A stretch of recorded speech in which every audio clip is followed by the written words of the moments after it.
Hi everyone, welcome back to my channel. So today it's day 11 of our vocab series. इससे पहले हम लोग ने एक छोटा सा क्विज़ किया था, यानी कि डे 1 to डे 10 में हम लोग ने जितना पढ़ा था उसका एक मेगा क्विज़ टाइप था।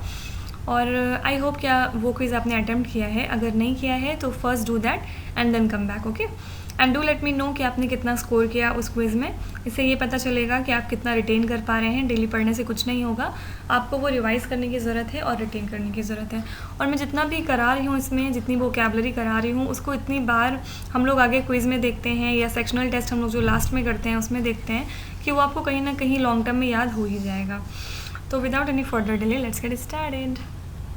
सो जो लोग यहाँ पे नए हैं उनको मैं थोड़ा सा बता दूँ। इसमें हम लोग डेली बेसिस पे वन वर्ड सब्स्टिट्यूट्स देखते हैं, पाँच idioms and phrases and 5 vocabulary देखते हैं, ओके। तो फर्स्ट है यहाँ पे आज places for corpses to be burned, यानी कि जहाँ पे लाशों को जलाया जाता है उस जगह को क्या बोलते हैं? क्रीमेटरी बोलते हैं, ओके। देन सेकेंड है list of books and other articles, इसको बोलते हैं कैटलॉग। जैसे कि आप कहीं शॉपिंग करने जाते हैं तो वो आपको थोड़ा सा कैटलॉग दिखाते हैं कि उनके यहाँ क्या चीज़ है, कौन सा मॉडल है अभी प्रेजेंट में उनके यहाँ, फैशन में क्या चीज़ है, ये सब का कैटलॉग एक उनके पास अलग अलग बुक होती है उसकी, वो दिखाते हैं। देन थर्ड है one who gives financial help to schools and hospitals, यानी अच्छे मन से देना। जो पॉलिटिशियंस होते हैं फॉर एग्जांपल वो कोई चैरिटी कर रहे हैं, डोनेशन कर रहे हैं, तो वो नहीं कंसीडर होगा यहाँ पे जो आपका मोटिव है वो बहुत अच्छा होना चाहिए, प्योर होना चाहिए, तो उसको बोलते हैं। उसके लिए जो वर्ड यूज़ होता है वो है बेनिफैक्टर, ओके। देन फोर्थ है डेविएशन फ्रॉम स्टैंडर्ड और नॉर्मल, यानी फॉर एग्जांपल आपने कोई स्टैंडर्ड सेट किया लेकिन जब बाद में आपका फाइनल रिजल्ट आया तो वो उससे थोड़ा सा डेविएट हो गया, तो इस चीज़ को बोलते हैं एनोमली, यानी असाधारण भी बोल सकते हैं इसके लिए। तो फिर ये एनोमली हो गया। फिर फिफ्थ है a public notice offering goods and services, ये ऑब्वियसली आप बहुत ज़्यादा देखते हैं, हर जगह देखते हैं अपनी डेली लाइफ में, यानी एडवर्टीज़मेंट तो बहुत कॉमन हो चुका है, हमेशा आपको हर जगह ही अवेलेबल होता है, देखने के लिए मिल जाता है कहीं ना कहीं देखने को। तो ये होता है कि जैसे किसी को अपना ऐड बता के, मतलब क्या हमारे यहाँ खूबियाँ हैं प्रोडक्ट में, ये सब बता के उनको थोड़ा सा टेम्प्ट करना अपनी तरफ, इसको बोलते हैं advertisement, okay. Coming to idioms and phrases part, देखिए ट्रिक वही रहेगी, हमेशा वही रहेगी कि आप जो भी फ्रेज़ है उसका मतलब समझ के मीनिंग रिलेट करके याद करिए, और इससे क्या होगा कि आप बहुत सारे इडियम्स याद कर सकते हैं। ट्रस्ट मी, मैंने भी याद किया था जब मैंने तैयारी की थी, बहुत ज़्यादा इडियम्स आप इस तरह याद कर सकते हैं। फ्रेजेस तो एक बार थोड़े से टफ माने जाते हैं, लेकिन इडियम्स आप ऐसे याद कर सकते हैं। जब हम लोग बाद में कभी फ्रेजेस करेंगे तो हम लोग उसके बारे में बात करेंगे, ओके। तो फर्स्ट है यहाँ पे फिश आउट ऑफ वाटर। अब इसका मतलब क्या हो गया? किसी मछली को आपने पानी से बाहर निकाल दिया। अब मछली जो है, हम लोग बचपन में पढ़े हैं, जल ही उसका जीवन है, तो अब जब उसको बाहर निकालेंगे तो वो क्या होगा? वो तड़प जाएगी, उसको ऑक्सीजन नहीं मिलेगा, उसको वो बिल्कुल जी नहीं पाएगी बाहर आके। तो इसका क्या मतलब हो गया कि जो आपकी कंफर्टेबल पोजीशन है, जो आपकी कंफर्टेबल प्लेस है जो आपका, उससे आप बाहर आ रहे हैं। मतलब जैसे बहुत सारे लोग की आदत होती है लेट के पढ़ाई करते हैं, पता नहीं कौन सी पढ़ाई उनकी लेट की होती है, उसके बाद उनको कभी बोल दिया जाए आप जाइए स्कूल में यूनिफॉर्म पहन के बैठ के पढ़ाई करिए, तो वो उनके लिए अनकम्फर्टेबल प्लेस हो जाएगा। तो इसी को बोलते हैं fish out of water. Second है डार्क हॉर्स, यानी वन हु विन्स अनएक्सपेक्टेडली। अब हॉर्स से आपको क्या याद आता है? घोड़ा है, रेस में दौड़ रहा है, ऐसा कुछ याद आता है? तो इससे आप रिलेट करके याद कर सकते हैं कि डार्क हॉर्स का मतलब होता है कि किसी को जैसे उम्मीद ना हो। जैसे फॉर एग्जांपल हम लोग कछुआ खरगोश की कहानी पढ़ते हैं, तो उसमें ये होता है कि जो कछुआ है वो कभी नहीं जीत पाएगा, लेकिन वो लास्ट में डार्क हॉर्स बन जाता है, यानी कि किसी को उम्मीद नहीं थी लेकिन फिर भी वो जीत जाता है, ओके। देन थर्ड है बर्न द मिडनाइट ऑयल, ये तो बताने की ज़रूरत नहीं होनी चाहिए आप लोग को क्योंकि आप लोग स्टूडेंट्स हैं। इसका मतलब होता है स्टडिंग टिल लेट नाइट, रात भर आपने तेल जलाया। इसका अगर सिर्फ मतलब समझें फ्रेज़ का, तो आपने रात भर तेल जलाया, पर किस लिए यूज़ किया आपने, कि क्यों जला के रखा आपने, तेल दिया इसलिए ताकि आप रात भर पढ़ाई कर सकें, ऐसे याद कर लीजिए। देन फोर्थ है bell the cat. Bell the cat का मतलब क्या होता है? जैसे फॉर एग्जांपल कोई बिल्ली है, आपने उसको छेड़ा, आपने उसको परेशान किया, तो अब क्या होगा? वो आपको पंजा मारेगी या हो सकता है आपके पीछे आए। तो इसका मतलब हो गया taking first step at the personal risk, यानी आपने कोई रिस्क लिया और उसका जो पहला कदम होता है वो आपने रखा, इसको बोलते हैं bell the cat.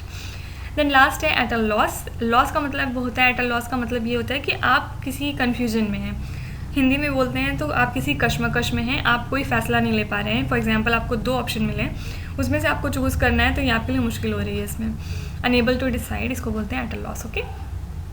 Now coming to the new words.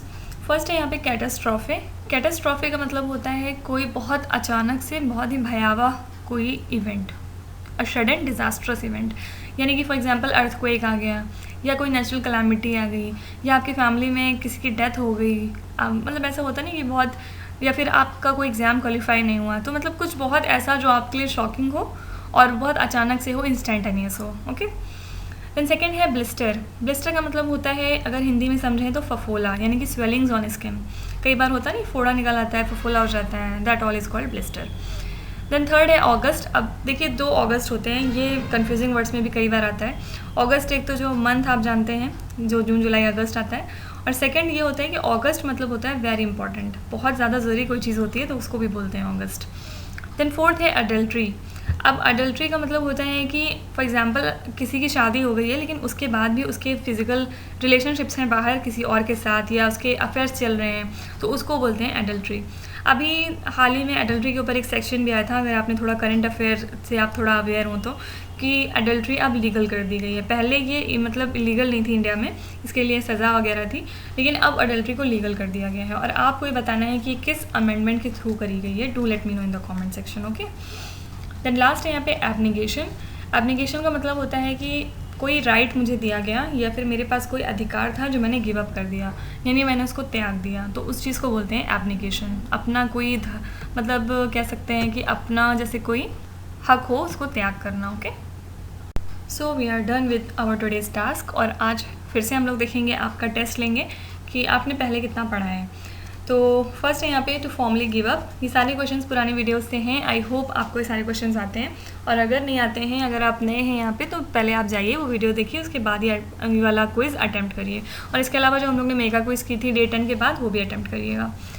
तो फर्स्ट है टू फॉर्मली गिव अप, यानी कि किसी चीज़ का त्याग कर देना। इसके लिए वन वर्ड हम क्या यूज़ करते हैं, एब्डिकेट। ओके, देन सेकेंड है बेकर्स डजन। ये एक इडियम है, इसका मतलब मैंने आपको क्या बताया था, मैंने आपको बताया था कि डजन से कभी कंफ्यूज मत होइएगा। इसका रियल आंसर है 13 इन नंबर, यानी कोई चीज़ 13 है तब उसको बोलते हैं बेकर्स डजन। कई बार होता है कि बेकर्स डजन वर्ड पढ़ के आप सोचते हैं 12 इन नंबर होगा, और वो कंफ्यूज करने के लिए आपको ऑप्शंस में भी देंगे, लेकिन इसका रियल आंसर है 13 इन नंबर। ओके, देन थर्ड है चिकन हार्टेड। चिकन हार्टेड का मतलब होता है बहुत डरपोक। जैसे मुर्गी को आप दौड़ाते हैं, मतलब जैसे उस चिकन को समझा जाता है थोड़ा डरपोक टाइप कैटेगरी में रखा जाता है, तो उससे आप रिलेट करके याद रख सकते हैं coward in nature. Okay, fourth है एजॉल्ट। एजॉल्ट का मतलब होता है बहुत क्रूअल अटैक करना किसी के ऊपर, वॉयलेंट अटैक।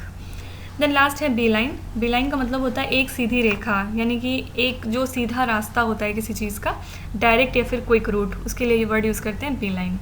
तो आप बताइए कि ये 5 क्वेश्चन आपके सही थे या नहीं थे। और ये 5 क्वेश्चन तो मैंने इतनी बार कराए हैं अपने हर टेस्ट में, इसको ऑलमोस्ट इंक्लूड ही किया है, तो अब तो कोई प्रॉब्लम नहीं होनी चाहिए, तो बिल्कुल रट ही जाना चाहिए आपको। Okay, here I am winding up the session. आज का काम खत्म हो चुका है। Thank you so much for watching till the end, and please like share and subscribe to my channel, and please it's very important कि that you follow the series very very consistently. आप बिल्कुल break मत करिएगा, अपना जो भी flow है पूरा डे 1 से आप करिए और स्टार्ट करिए, और देखिएगा जब हम लोग एक दिन डे 50 डे 60 तक पहुँच जाएंगे तो आप अपनी वोकेबलरी में इम्प्रूवमेंट खुद ब खुद महसूस करेंगे। So it's gonna be very helpful to you. Okay, तो thank you so much, bye bye.